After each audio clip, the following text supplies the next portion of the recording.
Hello friends, welcome to my channel. আজকে আবারও একটা নতুন ভিডিও নিয়ে আপনাদের সামনে হাজির হলাম।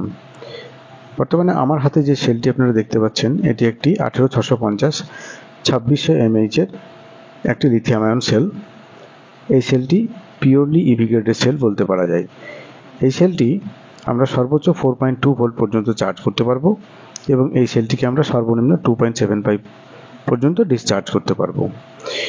অ্যাজ পার ডাটা শিট, এই সেলটি থেকে আমরা 1000 লাইফ সাইকেল পর্যন্ত পেতে পারি, কিন্তু ভারতীয় জলবায়ুতে আমরা এই সেল থেকে 800 মতন লাইফ সাইকেল পেতে পারি। তো যাই হোক, এখন সেলটির আয়ার আমরা মেশিনে দেখে নেব, তারপর আমরা ব্যাটারি প্যাকটি বানাবো। তো এখন সেলটিকে আয়ার মেশিনে লাগানো হচ্ছে। কত আয়ার রিডিং দিচ্ছে সেটা দেখে নিচ্ছি। 17.2 আয়ার রিডিং আসছে, তার মানে এই সেলটি একটি নতুন সেল। এই সেল থেকে আমরা ভারতীয় জলবায়ুতে 800 মতন লাইফ সাইকেল পেতে পারি। তো যাই হোক, তারপরের কাজ হলো সেলগুলোকে আয়ার দেখে মোটামুটি একটা ক্যালকুলেশন করে সেলগুলিকে সেল হোল্ডারের মধ্যে অ্যাসেম্বল করা হচ্ছে। তার মানে সেলগুলিকে সিরিজ ওয়াইজ এবং প্যারালাল ওয়াইজ সেলগুলিকে বসানো হচ্ছে। এরপরে সেলগুলিকে আমরা স্পট ওয়েল্ড করব। তো যাই হোক, যদি এই ভিডিওটি আপনাদের খুব পছন্দের হয় তাহলে আমার চ্যানেলটিকে সাবস্ক্রাইব, শেয়ার এবং লাইক অবশ্যই করবেন। তো এই কথা বলার মধ্যে দিয়ে ব্যাটারিগুলোকে 3টে পার্টে আমরা ভাগ করে সেলগুলোকে সেল হোল্ডারের মধ্যে লাগালাম। এর পরবর্তী কাজ হবে এই সেলগুলোকে খুব সুন্দর এবং নিখুঁতভাবে স্পট ওয়েল্ডিং করা। স্পট ওয়েল্ডের ছাড়া লিথিয়াম আয়ন ব্যাটারি প্যাক করা মুশকিল। তো দেখে নিতে পাচ্ছেন আপনারা যে এখন এই ব্যাটারিগুলিকে স্পট ওয়েল্ড করা হচ্ছে, আপনাদের চোখের সামনেই স্পট ওয়েল্ড করা হচ্ছে। স্পট ওয়েল্ড ছাড়া লিথিয়াম আয়ন ব্যাটারি প্যাক আপনারা কখনোই বানানোর চেষ্টা করবেন না। তার আগে সেলের আয়ারগুলোকে অবশ্যই একটু দেখে নেবেন। তো দেখতে পাচ্ছেন যে আমি এখন সেলগুলোকে স্পট ওয়েল্ড করছি। তো স্পট ওয়েল্ডটা খুব গুরুত্বপূর্ণ এবং এই সেলটি স্পেশালি ডিওমেজিসি কোম্পানির সেল। এই সেলটি ভালো মানের সেল। আমি প্রথমেই বলেছি যে আজকের ব্যাটারি প্যাকটি হলো 26 mAh 72 ভোল্ট। এনএমসিতে 20S ব্যবহার করতে হবে, তাহলেই যথেষ্ট। 20S মানে হাইয়েস্ট ভোল্টেজ হবে 84 দাঁড়াবে এবং এই ভোল্টেজটাই সব থেকে স্ট্যান্ডার্ড ভোল্টেজ হিসেবে ধরা হয়ে থাকে চার্জের পরে। পরে আস্তে আস্তে সেটি ডিসচার্জ হতে হতে ঠিক জায়গায় দাঁড়ায়। তো আমার স্পট ওয়েল্ডিংয়ের কাজ কমপ্লিট। এবার এগুলোকে আমি মার্কিং করেছি, দেখুন পজিটিভে। কেন মার্কিং করেছি তার কারণ হচ্ছে এইগুলোর পজিটিভ রিংয়ের মাথায় প্রত্যেকটি বিএমএসের তার এর সঙ্গে কানেক্ট হবে এবং ব্যাটারি অ্যাসেম্বল করার পূর্বে আমাদেরকে অবশ্যই ব্যালেন্সারে লাগিয়ে ব্যালেন্স করতে হবে এবং ডিসচার্জ করে দেখতে হবে 2-3 বার। এইগুলোর মধ্যে দিয়ে আমার 20S ব্যাটারির পজিটিভ রিংগুলো দেখানো হলো আপনাদেরকে। এইবার কি করব যে বিএমএস এবং ব্যালেন্সার একসঙ্গে ওয়্যারগুলিকে আমি কানেক্ট করছি, যাতে ব্যালেন্সও হয় এবং ডিসচার্জও হয়। এগুলো একটু দেখে নিতে হবে, একটু হাই অ্যাম্পিয়ারে ডিসচার্জ করে দেখতে হবে, কেননা হাই অ্যাম্পিয়ারে ডিসচার্জ করলে ব্যাটারির ক্যাপাসিটি ঠিকঠাক বোঝা যায়। তো আমি আবারও বলছি, যদি ভিডিও আপনাদের পছন্দের হয় তাহলে অবশ্যই আপনারা আমার চ্যানেলটিকে শেয়ার, সাবস্ক্রাইব এবং লাইক করবেন। আর আপনাদের মধ্যে কোনো ব্যক্তি যদি যে কোনো ধরনের ব্যাটারি রিপেয়ার করতে চান তাহলে আমার হোয়াটসঅ্যাপে আপনারা নক করতে পারেন। নক করার পরে আমি রেসপন্স দেব এবং बैटरी रिपेयर करार जन्य आमी कुरियर सार्विसेर माध्यमे निब। आप में से कोई बैटरी रिपेयर करना चाहे तो मेरे साथ संपर्क कर सकते हैं, क्योंकि हम ऑल ओवर इंडिया से बैटरी को रिपेयर कर सकते हैं विथ चार्ज। बैटरी देखने के लिए चार्जेस देने पड़ेंगे। उसके बाद डायग्नोसिंग के बाद बैटरी को क्या हुआ है हम उसको बोल देते हैं, उसके बाद ही बैटरी रिपेयर होगा।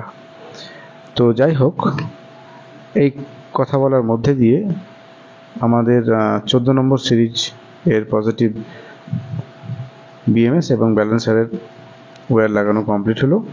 এইভাবে স্টেপ বাই স্টেপ 20 সিরিজ পর্যন্ত আমরা তারটিকে কানেক্ট করব। তো এটি একটি, আমি আগেই বলেছি, একটি 72 ভোল্টের ব্যাটারি, তার মানে একটি হাই ভোল্টেজ ব্যাটারি বলা যেতে পারে, কিন্তু অ্যাম্পিয়ারটি কম।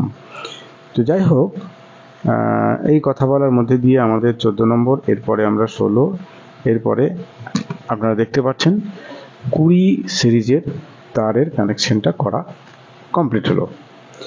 এরপরে আমরা প্রথম থেকে দেখে নিচ্ছি যে সব ওয়্যারিংগুলো ঠিকঠাক কমপ্লিট হয়েছে কিনা। তো আপনারা দেখতে পাচ্ছেন খুব স্লো দেখানোর চেষ্টা করছি যে প্রত্যেকটি কানেকশন সঠিকভাবে হয়েছে কি না। তো আপনারা দেখতে পাচ্ছেন প্রত্যেকটি কানেকশন প্রপার হয়েছে। এরপরের পরবর্তী অংশের কাজ হলো ব্যালেন্সার। এই যে দেখতে পাচ্ছেন আপনারা, ব্যালেন্সারটি লাগাচ্ছি আমি। তার মানে ব্যালেন্স করাটা অত্যন্ত জরুরি লিথিয়াম ব্যাটারি প্যাকের ক্ষেত্রে, আদারওয়াইজ আপনার ব্যাটারি প্যাকের প্রপার পাওয়ার বা অ্যাম্পিয়ার বের করতে পারা যাবে না। তো এখন ব্যালেন্সার লাগানো হয়েছে, আপনারা দেখতে পাচ্ছেন কম্পিউটার স্ক্রিনে। আমি দেখানোর চেষ্টা করছি যে ব্যালেন্স অলরেডি হয়েই আছে, তবুও ব্যালেন্সার লাগাতে হবে। কিন্তু ব্যাটারি প্যাক করার আগে অবশ্যই ব্যাটারির আয়ার প্লাস, যদি সম্ভব হয় তাহলে ব্যাটারির ক্যাপাসিটিটা দেখে নিলে ব্যাটারি প্যাক আরও উন্নত মানের হবে। কোনো ব্যক্তি বা কোনো মেকানিক্স ভাই যদি ব্যাটারি প্যাক বানাতে চান, তাহলে অবশ্যই আয়ার মেশিন এবং ক্যাপাসিটি ডিসচার্জ মেশিন কাছে রাখতে হবে। বা এর পরবর্তী ভিডিও আমি ক্যাপাসিটি ডিসচার্জের উপরে একটা রাখবো, যেটা আশা করি ভালো লাগবে। তো এই কথা বলার মধ্যে দিয়ে আমাদের বিএমএস এর কাজও লাগানো সম্পন্ন হলো।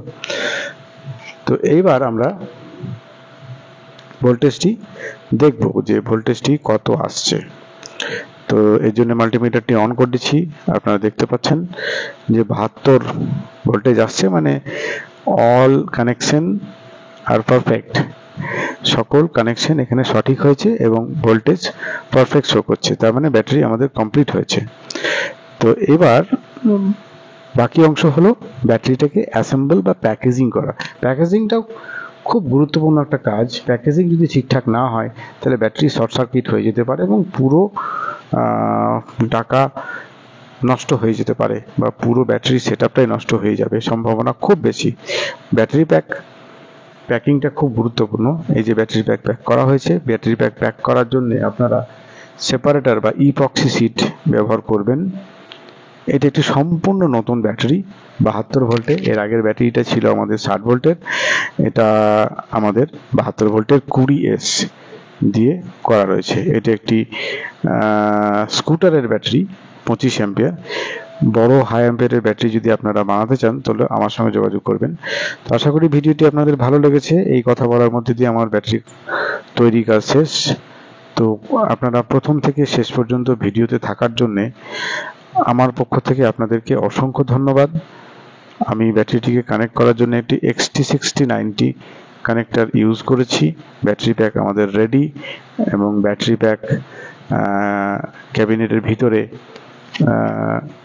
দেওয়া হয়েছে এবং এরপরে কানেক্টর লাগিয়ে बैटरी पैकटी रेडी करा होबे। आप में से किसी के पास भी डिफेक्टिव बैटरी हो तो मेरे साथ संपर्क कर सकते हैं, क्योंकि हम ऑनलाइन बैटरी को कुरियर सर्विस से लेंगे और बैटरी को रिपेयर करके कुरियर सर्विस से आपके पास सेंड कर देंगे। सो धन्यवाद वीडियो को फर्स्ट से लास्ट तक देखने के लिए।